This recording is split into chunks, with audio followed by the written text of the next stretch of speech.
ओम शांति। आज प्यारे मीठे बाबा की अव्यक्त मुरली मंथन की डेट है 13 अक्टूबर 2024।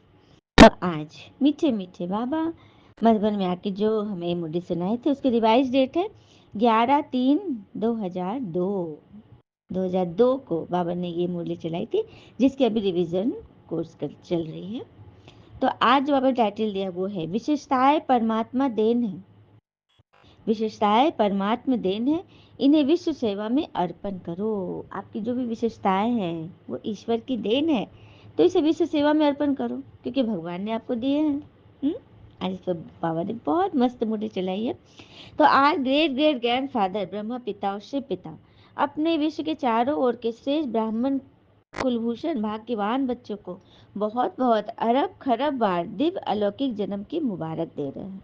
अरब खरब बार भगवान उन्हें दिव्य अलौकिक जन्म की मुबारकबाद दे रहे हैं अपने बच्चे से, जो वहाँ पे बाबा के बच्चे थे और जो पूरे विश्व में जो बाबा को सुन रहे हैं, जो बाबा के बच्चे हैं, उन सबको बाबा अलौकिक जन्म की मुबारक दे रहे हैं। साथ साथ अति स्नेह के, दिल के प्यार के रूहानी पुष्पों से जन्म की बधाई दे रहे हैं।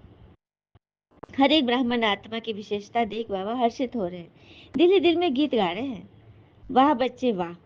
आज के दिन अमृत वेले से सभी के दिल में यही खुशी की लहरें दिखाई दे रही है, वाह बाबा का और हमारा अलौकिक जन्म। बाबा का वाह और अपने अलौकिक जन्म की वाह। बाबा भी सभी बच्चे को अमृत वेले से बधाइयों की माला देख देख खुश हो रहे हैं। यह बर्थडे सारे कल्प में इस संगम युग में ही मनाते हैं।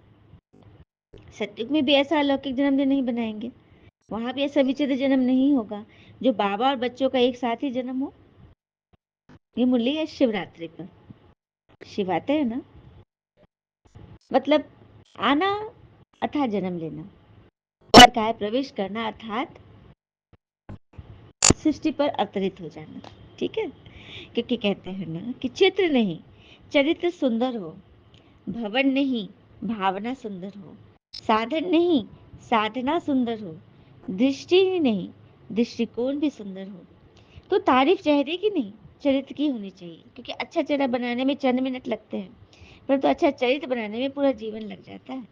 संकल्प शब्द और कर्म में पवित्रता जीवन की सुंदरता है, और पवित्रता ही सुख शांति की जननी है। एक सुंदर मन हमारे सुंदर चेहरे से कई गुना अच्छा है। जिंदगी की सुंदरता इस बात पे नहीं है कि हम कितने खुश रहते हैं, बल्कि इस बात में है कि हमसे कितने लोग खुश रहते हैं। रंग रूप और कद काठी को लेकर जब किसी प्रकार की भावनाएं मन और मस्तिष्क पर हावी होती है, तब व्यवहार में ईर्ष्या क्रोध नफरत चिड़चिड़ापन नजर आने लगता है। आत्मविश्वास में कमी आती है, कार्य क्षमता प्रभावित होती है, आत्मनिर्भरता पर नकारात्मक प्रभाव पड़ने लगता है, असुरक्षा की भावना जागृत होती है, और निराशा हताशा के कारण इंसान कई बार डिप्रेशन में भी चला जाता है। तो ये क्या है? भावना। भवन नहीं भावना सुंदर हो, उसी के लिए तो भगवान हमें ये मुरली सुना रहे हैं, ताकि तुम अपने जन्मदिन को, ईश्वर ने तुम्हें सौगात दी है, उसको अच्छी रीति निभा सको। तो आज बाप दादा अमृत वेले एक माला बना रहे थे। कौन सी माला? 108 के फाइनल माला नहीं बना रहे थे। आप सोचो, हमारा नाम था, लेकिन आज से, स्थापना के समय से अविनाश के समय तक कौन से बच्चे अमर भक्त वरदानी रहे हैं? बाबा कह रहे कि लास्ट तक कौन बच्चे रहेंगे अमर भक्त के वरदानी? उन्हों की बाबा माला बना रहे थे। किनकी?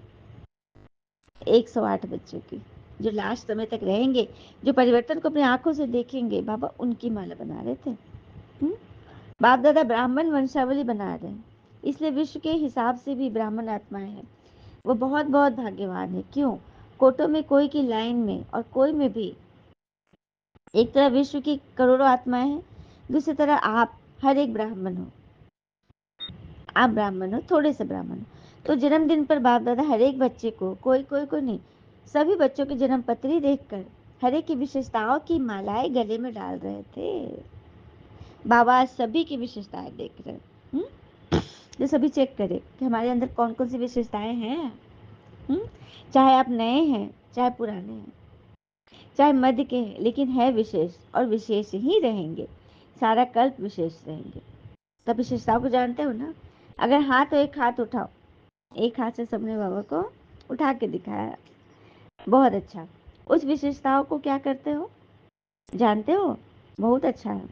मानते भी हो कि मैं विशेष हूँ, तो उसका क्या करना है? सेवा में लगाते हो? बाबा पूछे। ये विशेषताएं ना परमात्मा देन है। परमात्मा देन सदा विश्व निर्माण, विश्व सेवा में अर्पण करनी है। विशेषताएं अगर नेगेटिव रूप से यूज किया तो वो अभिमान का रूप बन जाएगा। सुना? विशेषताओं को अगर नेगेटिव रूप से यूज किया कि मैं तो हुई इतनी अच्छी, मैंने ये किया, मैंने वो किया, तो वो क्या बन जाएगा? वो अभिमान का रूप बन जाएगा। क्योंकि ज्ञान में आने के बाद, ब्राह्मण जीवन में आने के बाद बाबा द्वारा विशेषताएं बहुत प्राप्त होती हैं। क्योंकि बाबा का बनने से विशेषताओं के खजाने के अधिकारी बन जाते हैं। ये बात तो सच है। भगवान से मिलने के पहले भक्ति में हम क्या गाते आए? आप सर्वगुण संपन्न, हम निर्गुण विकारी, हाँ, हम अल्पहारी, मतलब कि अल्प ज्ञानी, ऐसे कहते थे। लेकिन जब बाबा से मिल गए, सब ज्ञान मिल गया, तो क्या कहने लगे? आप सर्वगुण संपन्न, तो हम क्या कम है? हम भी सर्वगुण संपन्न हैं। और उसके बाद क्या करते हैं ना, अपने से नीचे वाले लोगों के अवगुण देखना शुरू करते, कह रहे ये क्या है, इसमें क्या है, जो मुझ में है इसमें कुछ नहीं है। ये होता है बहुत बड़ा अभिमान। तो इससे बचें। तो बाबा ने विशेषताओं का जो वर्णन किया है, 16 कला संपन्न, तो सिर्फ 16 नहीं हो, 16 माना संपूर्ण, सर्वगुण संपन्न, संपूर्ण निर्विकारिता, किसी प्रकार का अभिमान, चाहे ज्ञान का, चाहे योग का, चाहे सेवा का, चाहे बुद्धि का, चाहे कोई गुण का, जिसमें भी अभिमान होगा उसकी निशानी है, उसको अपमान बहुत जल्दी फील होगा। समझ गए? जिसको भी अपमान की फीलिंग बहुत जल्दी आती है कि फलाना ने मुझे मान नहीं दिया, तो उसके अंदर बहुत बड़ा देह अभिमान है। उसने कभी अपनी विशेषताओं को परमात्मा की देन नहीं समझा। वो समझा कि मैं खुद इतनी विशेष हूँ। तो आज आप सभी बाप दादा का बर्थडे मनाने आए हो ना, और बाप दादा आप सबका बर्थडे मनाने आए हैं। आप तो सिर्फ बाबा का बर्थडे मनाए, लेकिन बाप दादा सारे ब्राह्मण कुल के बर्थडे मनाने आए हैं। हम तो सिर्फ एक परमात्मा का बर्थडे मनाएंगे, लेकिन परमात्मा अपने पूरे ब्राह्मण कुल का मना रहे। चाहे देश से में दूर बैठे हैं, चाहे विदेश के हैं, कहीं के भी हैं, बाबा सबका बर्थडे मना रहे हैं। और सबको मुबारक है, मुबारक है, मुबारक है। मनाना अर्थात उमंग उत्साह में आना। तो दिल में उत्साह है ना? बाबा पूछ रहे हैं, दिल में उत्साह है ना कि हमारा अलौकिक जन्म है?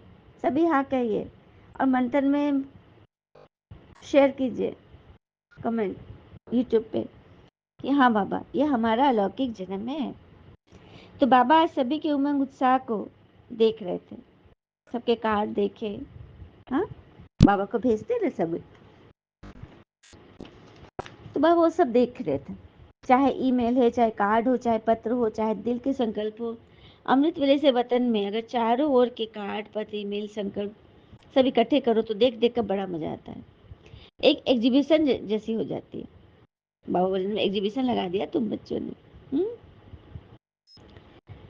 तो क्योंकि विशेष शिव जयंती के दिन 2 लक्षण ब्राह्मण आत्माओं के रहते हैं, एक स्वयं से प्रतिज्ञा का, और दूसरा बाबा की प्रत्यक्षता का झंडा लहराने। क्योंकि शिव जयंती में झंडा लहराते हैं ना, तो झंडा क्या है कि क्या प्रत्यक्षता करते हैं? विशेष लक्ष्य यही रखते हैं ना कि हम सब बाबा के झंडे के तले श्रीमत पे चलेंगे और निरंतर चलेंगे और चलाएंगे। लेकिन अभी आज के दिन अर्थात जन्मदिन मनाने के बाद एक शब्द को विशेष अंडरलाइन करना। कॉमन शब्द है, नया नहीं, आप लोग जानते हो। वह शब्द है निरंतर दृढ़ता। निरंतर, कोई अंतर न हो, सेकंड बाय सेकंड। कभी दृढ़ता और कभी दृढ़ता में भी अलबेलापन नहीं। अगर निरंतर दृढ़ता है तो उसकी निशानी है निरंतर हर संकल्प, बोल, कर्म व स्व में, सेवा में और संबंध में 100% सफलता। अगर निरंतर आपका संकल्प है, हाँ, सबके प्रति शुभकामनाएं, शुभकामनाएं, तो 100% सफलता है। जब तक इन सभी बातों में ब्राह्मणों में सदा सफलता कम है, तब तक प्रत्यक्षता ड्रामा अनुसार रुकी हुई है। जब सभी बातों में 100% निरंतर दृढ़ता नहीं है, तभी तो प्रत्यक्षता का समय रुका हुआ है। और सफलता ही प्रत्यक्षता का आधार है। हर बोल सफलता पूर्वक हो, हर संकल्प सफलता पूर्वक हो कि मैं सफल हूँ, और सुधार पर काम करना है, तभी प्रत्यक्षता का समय नजदीक आएगा। तो इस वर्ष में मुबारक के साथ निरंतर हर बात में दृढ़ता को अंडरलाइन करना। तो ये आज की मुरली में मेन पॉइंट है दृढ़ता, निरंतर दृढ़ता। तो उसको हमें चेक करना है, फॉलो करना है और कराना है। फिर बाबा कह रहे अच्छा अंतर्मुखी ग्रुप हाथ उठाओ। कौन कौन अंतर्मुखी बने हैं? बहुत थोड़े हैं। दूसरा ग्रुप है मस्ताना। अच्छा मस्ताना ग्रुप वाले खड़े जाओ। सदा मस्त रहने वाले ना, मस्ताना का अर्थ क्या हुआ? सदा मस्त रहने। तीसरा ग्रुप है शक्ति। ये चारों ग्रुप बने हुए हैं, अंतर्मुखी, मस्ताना, शक्ति। तो शक्ति ग्रुप शक्तिशाली है ना, नाम तो बड़े अच्छे रखे हैं। देखो शुरू से जब भट्टी थी तो आपके ग्रुप्स के क्या नाम थे? डिवाइन यूनिटी, मनोहर पार्टी, सुप्रीम पार्टी। तो नाम तो पहले भी सुंदर था। तो अब ऐसा चरित्र पे मतलब बन गया है ग्रुप का नाम। फिर बाबा कह रहे जैसे गुरु की गद्दी होती है ना, तो मुरली का तख्त, मुरली धारण कराना और मुरली सुनाना। सुनाना सिर्फ नहीं, लेकिन मुरली धारण कराना। ये टीचर्स को बाप दादा ने गुरु भाई का तख्त दिया है। और फॉरेन में भी देखा जाता है, बहुत जल्दी जल्दी तख्त नसीब हो जाते हैं। तो टीचर को बाबा ने क्या टाइटल दिया? गुरु भाई। हम सब बाबा के गुरु भाई हैं। तो विशेष शब्द आज का क्या है? निरंतर अटेंशन, निरंतर दृढ़ता। यही है विशेष टॉपिक। और टीचर को तो पांडव भी टीचर बनते हैं, भारत में कम बनते हैं। लेकिन विदेश में यह विशेषता है कि पांडव भी टीचर बनते हैं। यहाँ भारत में सिर्फ ब्रह्मा कुमारी बहनें ही सेंटर पे निमित्त टीचर बनती है, लेकिन विदेश में भाई लोग भी बनते हैं, टीचर बनते हैं। बाबा साहब क्या रिपोर्ट दे रहे हैं? बाबा से हर एक का कनेक्शन जोड़ना, यही है टीचर्स का कर्तव्य। क्या कर्तव्य है टीचर्स का? भगवान से हर एक का संबंध जोड़ना। हर एक के दिल से इस समय बाबा निकले। यह ग्रुप भी अच्छे बनाए हो, क्योंकि पर्सनल रिफ्रेशमेंट इनने से अनुभूतियाँ अच्छी करते हैं। जब ग्रुप में कुछ अच्छी पॉइंट, सबकी बातें सुनी जाए, सबको निदान दिया जाए और अटेंशन पर जोर दिया जाए, तो क्या होता है? उस ग्रुप की अनुभूति अच्छी होती है। फिर बाबा कह रहे हैं बर्थडे की बहुत बहुत बधाई। फिर से बाबा बधाई दे रहे हैं। आज माला में आप सब आ गए। माला याद की ना, आदि की स्थापना के रत्न, तो उसमें आप माला के मन के थे। अच्छा है, स्थापना में भी निमित्त बने, तो विनाश के समय भी निमित्त बनो। देखना है सभी को। अच्छा, मीठे मीठे बच्चों प्रति भगवान की नमस्ते। हम बच्चों के प्यारे बाबा को नमस्ते। वरदान, अल्पकाल के सहारे के किनारे को छोड़ एक बाबा को सहारा बनाने वाले यथार्थ पुरुषार्थी भव। अल्पकाल के सहारे के किनारे को छोड़ दो। अल्पकाल के सहारे किसी व्यक्ति का, वस्तु का, वैभव का, प्रकृति का यदि अल्पकाल का सहारा लेते हैं तो ये सहारा छूटने वाला है। पुरुषार्थ का अर्थ यह नहीं है कि एक बार की गलती बार बार करते रहो और पुरुषार्थ को अपना सहारा बना लो। एक बार की गलती बार बार नहीं करनी है। पुरुषार्थी अर्थात पुरुष बन रथ द्वारा कार्य कराने वाले। पुरुषार्थी अर्थात आत्मा पुरुष है, आत्मा में टिककर इस रथ शरीर द्वारा हर कर्म कराने हैं। और अल्पकाल के सहारे के किनारे छोड़ दो, क्योंकि मनुष्य कभी सदा काल का सहारा तो नहीं दे सकता ना। वो कभी भी निकल जाएगा, मूड खराब होगी, परिस्थिति होगा, परवश होगा, तो फिर संबंध में खटास आएगी, दरारें आएंगी। इसलिए बाबा कहते हैं अल्पकाल के सहारों पर बिल्कुल भी भरोसा नहीं। सदा काल का सहारा मैं आया हुआ हूँ, बस मेरी श्रीमत पे चलो। कई बच्चे बाबा के बजाय ना हद के किनारों को सहारा बना लेते हैं। हद के किनारे क्या होता है? सागर में बहुत ऊंची बांध बड़ी हुई है ताकि पानी इधर न आ पाए, तो ये तो रक्षा करने के लिए है ना।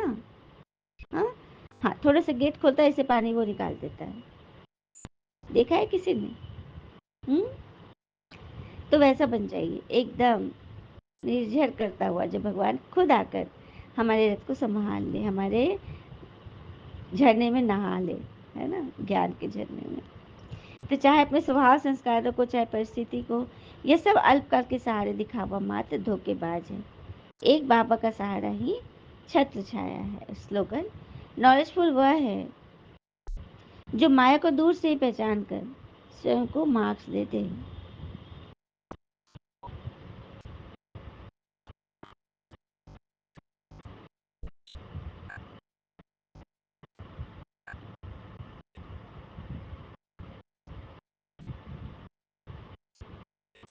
ओम शांति।